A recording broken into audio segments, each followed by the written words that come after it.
Anatomía y Fisiología 1 y docente Luis Eduardo Bustamante. Mi nombre es Nicole y el día de hoy les hablaré un poco de la mecánica respiratoria. Pero para comenzar, me gustaría abordar un poco el tema desde la parte de anatomía del sistema respiratorio. En primera instancia, vamos a tener que es posible identificar a la vía aérea como superior e inferior. La vía aérea superior está estructurada por la cavidad nasal, la cavidad oral, la faringe y algunas otras estructuras adyacentes, como por ejemplo las glándulas de la cavidad oral, la lengua, entre otros.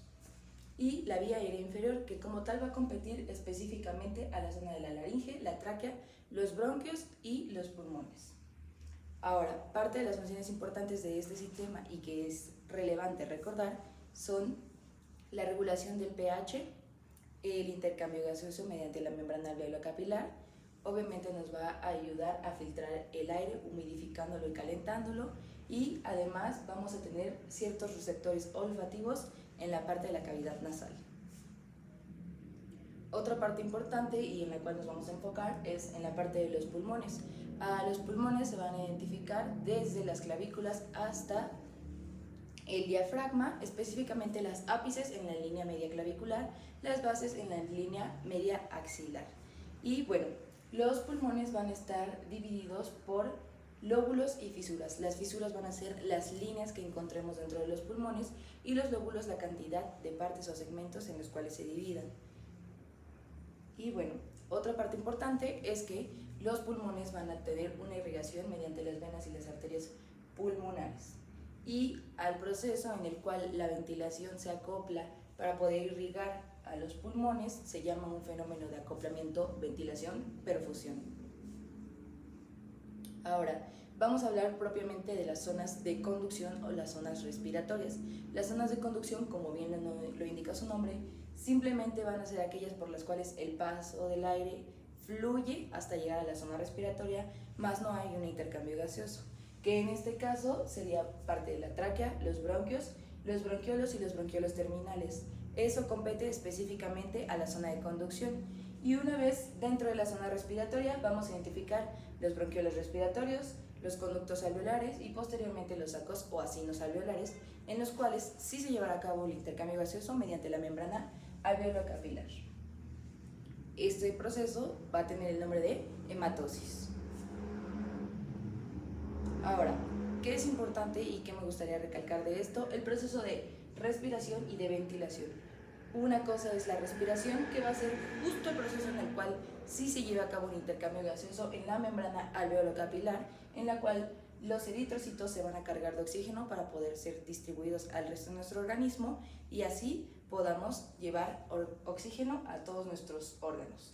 Y la ventilación, que propiamente va a ser un proceso mecánico en el cual vamos a inspirar y expirar, que va a ser un movimiento de contracción y un movimiento de relajación. Esto apoyado mediante dos tipos de movimientos, el movimiento diafragmático y el movimiento costal. El movimiento costal va a ser el movimiento voluntario en el cual, como les comento, nosotros inspiramos y expiramos, y el movimiento diafragmático va a ser aquel que nosotros no controlemos. De hecho, el diafragma se encuentra inervado por el nervio frénico, es decir, que nosotros no controlamos el movimiento del diafragma, es un movimiento totalmente involuntario.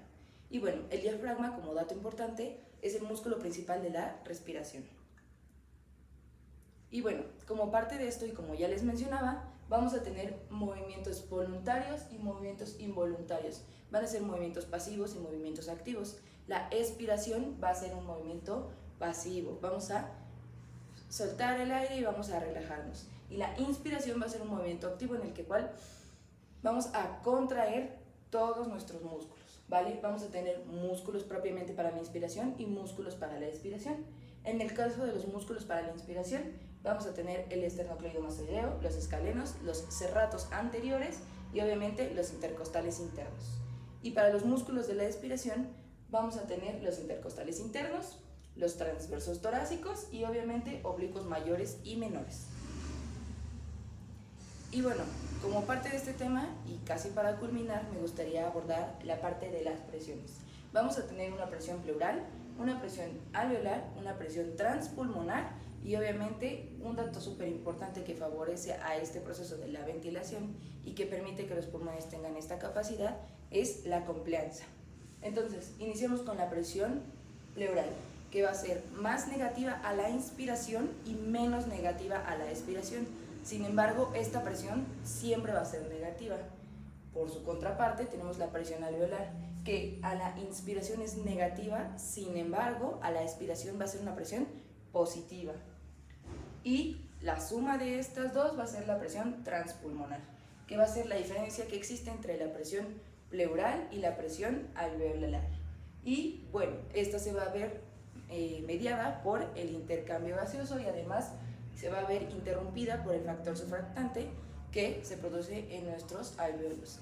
Debido a las propiedades de los alveolos, son fáciles de colapsar y si se colapsan no tendríamos ni el intercambio gaseoso ni la ventilación, y el factor surfactante lo que hace es que justo se evite ese colapso y nosotros podamos continuar con nuestra ventilación.